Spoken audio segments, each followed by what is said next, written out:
Bonjour, bienvenue to Friday Sews. That's as much as my French will allow. Thanks as ever to Jen from Today in Jen's Sewing Room for creating the hashtag Friday Sews. Now, my husband asked me the other day, he said, do I need to say that every time I do the video? Well, no, we don't, but I'm going to because it's because of her that I've got so many people I can chat to now. So thank you, Jen, as ever. Now, I am on holiday in France. I'm coming to you from my caravan, touring caravan in Brittany in France. We've had a fantastic week. We come back at the weekend. We've done lots of cycling, we've done lots of reading. I haven't done as much crochet as I would have liked, but as you can see, I've managed to finish one of these lovely octopuses. Now, I put a bell in him as well. I'm really pleased with him. I wondered about the eyes being a bit so black and scary, but I think he's okay. The funny thing was, I was so pleased to finish all these legs. It's really easy to make. I finished all these legs, I sewed them all together.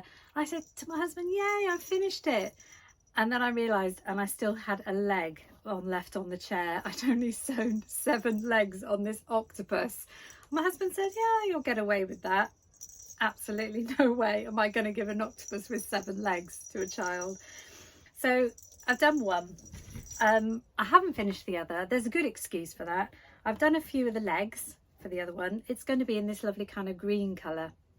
So it's 4 twins and we don't know what they are yet. So I've done 4 legs. So I'm halfway through. My excuse is that I can't actually finish it because I can't do the body, because I remembered to bring most things with me, but what I didn't remember to bring is a bell to go in the middle. So I can't have one with a bell and one without. So that's my excuse for why I haven't finished my crochet octopus. Obviously I've done no other sewing. That's all I've done. We did, however, go to the fabric shop that I wanted to go to. There was one about half an hour away. There was another one, but it was much further away, and we are on holiday and I don't want to eat too much of my holiday time dragging my husband around fabric shops. Now, I'm not going to show you what fabric I got because I'd rather do that when I get back home, and then I can match it up with some patterns and give you an idea of what I'm going to use it for. But I will show you the one piece that I was really excited with. It's a broderie anglaise, but it's got some lovely shades of blue and white in it. It's not too see-through, but it's very difficult to film in the caravan with the lighting. But as you can see, it's got some flower background and I've never seen anything like that before. I didn't buy much of it. I'm going to basically make a shell top. I've got a very easy pattern I'll probably use for that. I'll show you that when I get back. But that was the one piece of fabric that I was really pleased with finding, because I haven't seen anything like that in the UK. So prices wise in the shops, I was very excited because they had a sale of 30% off a lot of fabrics and 50% off some. Now, going in the fabric shop, to be honest, if you live in America and you go into Joann or Hobby Lobby, it was exactly the same. But for me, it was really exciting because we just don't have fabric shops like that. Well, certainly not where I live in the UK. But the layout was so similar to a Joann's or a Hobby Lobby. First of all, I thought, oh gosh, it's all going to be all upholstery fabrics, but it wasn't. It was so many dress fabrics, so many lovely jerseys. I will put some filming at the end of this, of my sort of trip round. I spoke to you quickly last week saying about how they measure the fabric, and they did it exactly as I remembered. You have to give your name, put it on a list. They then call your name out, and then they come around with a measuring, just a ruler.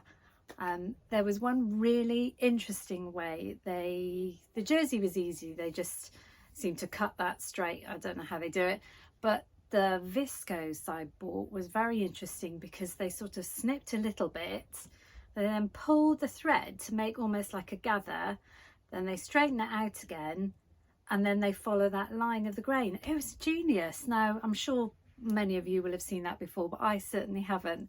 And it's something I'm going to try actually when I get home. So make a snip, pull the thread, and then you've got a straight line to follow. I mean, it would be easier with a cutting table. I don't know why they don't invest in them, but hey, whatever works. This is France. So the other things I bought, I'll show the other couple of things I bought.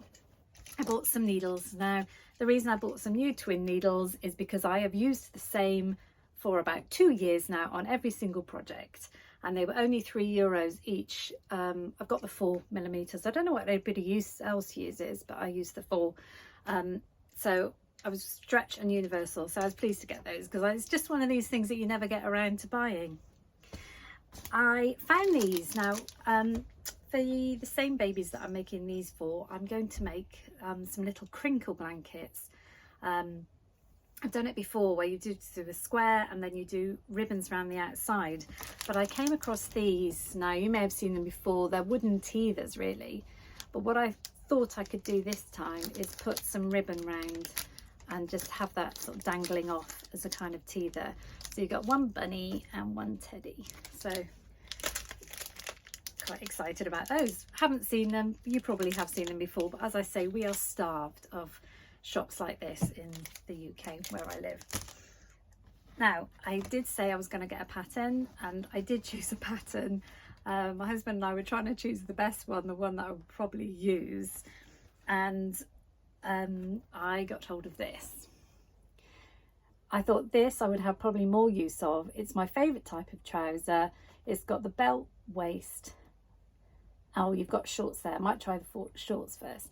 The funny thing is they don't show you what it looks like on the back. I can't tell if it's got pockets. Well, it has got pockets actually. It's got slanted pockets. But that's it. I have no idea if it's the right size. It says from 34 to 48. I'll have to check out what I need. I thought it might be simple, and then I spotted at the bottom it has a symbol, and it said avancé, and it's got 3 thimbles. Now, does that mean that you've got to be an advanced sewer? Do you think I'm capable of doing a 3 thimble outfit? I'm not sure. It can't be that tricky, surely, if I've done trousers before. I quickly got the instructions out for you.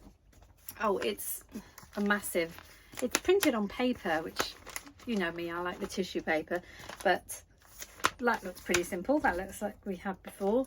And I have the instructions.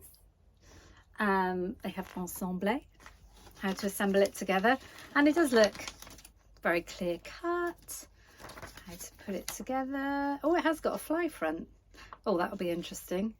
It's probably a mock fly, potentially. Oh, there's some very interesting ways of doing the elastic on the front waistband.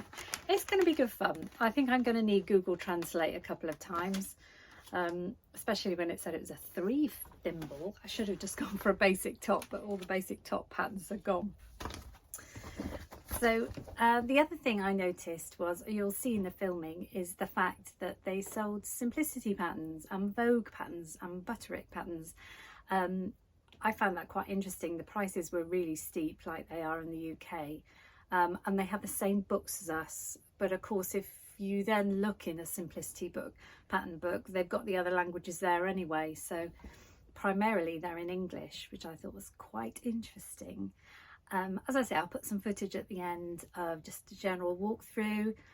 There's one picture that I look quite serious because I'm talking to the French lady and panicking about how much I need, because I kept saying I want 1.5, and then she would say it in French, the numeric, and I was getting a bit confused. But no, it was really good, really interesting. It was Mondel tissue, and they are, I think they're nationwide in France.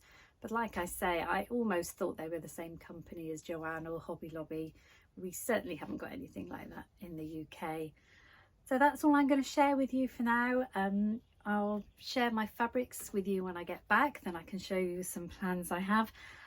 I didn't buy masses, and I avoided buying any more children's jersey because I just keep making t-shirts for the little ones. So I thought I wouldn't get that. But other than that, I'll say au revoir, and I'll see you next week. back at home. Hope everyone's having a lovely weekend, and happy 4th of July if I don't speak to you before. Thank you. Au revoir.